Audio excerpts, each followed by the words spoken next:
Welcome to Whiskey's a Journey. My name is Peter Fasciano, and this is my channel segment called Sip It or Skip It. If you guys are new here, I have all of my whiskeys randomized on my phone. I'm going to spin the wheel, whatever it selects, I'm going to pull it off the shelf, do a quick review, let you guys know if I'm going to keep sipping on the bottle until it's gone and then replace it, or once the bottle's gone, I'm going to skip it and move on to something else. Let's go ahead and spin the wheel and see what we're doing today.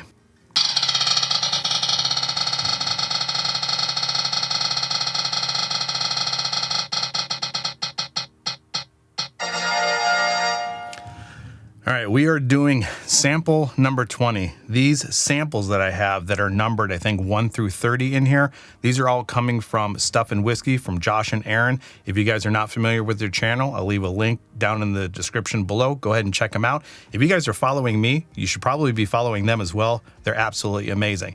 Let me go and get sample number 20 poured and let you guys know what I think of it. So sample number 20, it is printed on here. I have no idea what it is. I'm gonna pour it and then let you guys know what I think of it. This one seems to be pretty light in comparison to what I had last time. So the label is right here. Let me go ahead and set that aside. And let's give it a nose.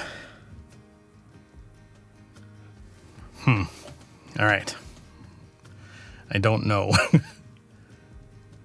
It seems to be a little bit ethanol forward. All right. Lots of ethanol. That's all I'm getting right now. A little bit of fruity note, a little bit spicy, but mainly ethanol. I'm not really getting much out of this. I know I just rattled off a couple of things, but it's ethanol. It smells like alcohol in a glass. Nothing is jumping out of the glass. It's very nondescript. Slight amount of spice. All right, maybe a little bit of fruit note there. All right, let me go ahead and get on the palate and see if I can get anything out of it because I'm not really pulling much out of the nose. All right, that's a little bit more fruity. Definitely some oak. There's a strange note in there. Maybe on the lighter fruit side, maybe apple, some pear.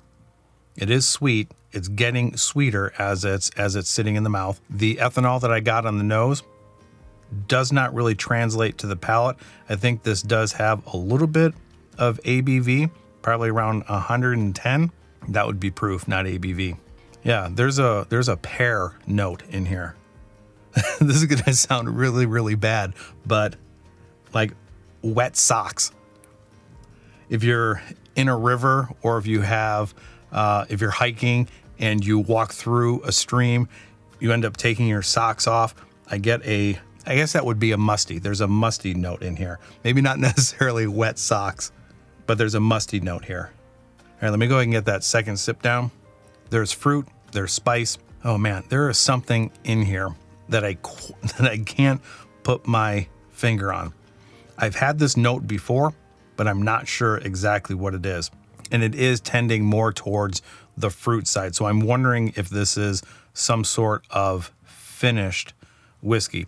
I do know that Josh sent me a bunch of bourbons and ryes. I think there might be an international whiskey in there or two, but I do think that the majority of the stuff that they gave me is bourbon and rye. I don't think I'm picking up on a lot of rye notes in here, so I'm leaning a little bit more towards the bourbon side, some sort of finish as well.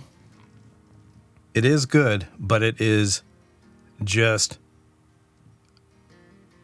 I don't want to say flat, but it doesn't develop into anything. There's a very, very familiar note in here that I can't put a finger on. The mustiness, the oak. I can't say that I'm too wild about it. It is good. There is some ABV here. A little fruity, a little spicy. It's got to be something that's finished. And boy, I'd be hard pressed to say that this is a bourbon. I don't know if I'm getting many bourbon notes out of here. And I guess that's the beauty of tasting things that are completely blind. Looking through a list of what they sent me, there's only one whiskey in there that I have actually tasted. Everything else I have never had before. So does that mean that this is double blind? I've never tasted it before, and I have no idea what it is as far as the samples go. So before I actually reveal what I'm drinking, let's go ahead and get on to a sip or a skip. I don't have much to say about this. I think this would be lost in a flight. For those purposes, I don't think that I need a bottle. This is going to be just okay for me. If I did have a bottle of this and it was gone, I don't think I would replace it. I think this would be a skip for me. And again, just because it's okay and just because it's a skip doesn't mean that it is bad. It's good, but it's just not resonating with me, and it seems to be very nondescript. The fruit note is there, the spice is there, the ABV is pretty good. Maybe it's a bourbon, and if it's not a bourbon, I don't think it's a rye. I think it might be something a little bit different. I am thoroughly confused. Before I reveal it, again, please go ahead and subscribe to Stuff and Whiskey. And again, Josh and Aaron, thank you very much for sending me this sample. I am absolutely confused by it. So let's go ahead and take a look and see what it is. I mean, you guys already know what it is because the thumbnail of the video. So we are drinking, or I am drinking, a Scotch Malt Whisky Society. So it's not a bourbon or a rye. I think that I determined. This is cask number 19.65 Fifties Nostalgia. Glengroish? I don't know how to pronounce that. This is first fill ex-bourbon 18-year-old 57.5% ABV. It's good, but it's not great. This is just okay.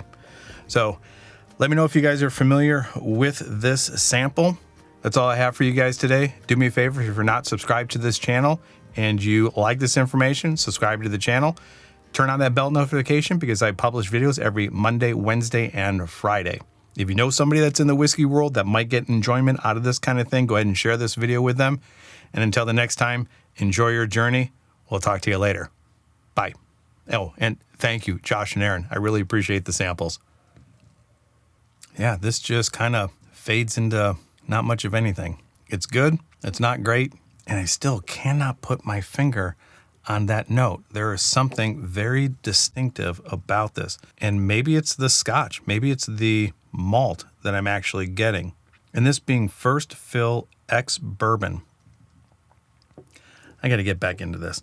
With having those ex-bourbon, first fill ex-bourbon, I would expect the vanilla, the caramel, and maybe some honey and brown sugar to come out of this. I don't know if it's just me on this day, but I don't get any bourbon notes out of this. I get malt, and maybe that's the mustiness, but no vanilla, no brown sugar. Wow, this is confusing. Good, but confusing. All right, we'll talk to you guys later.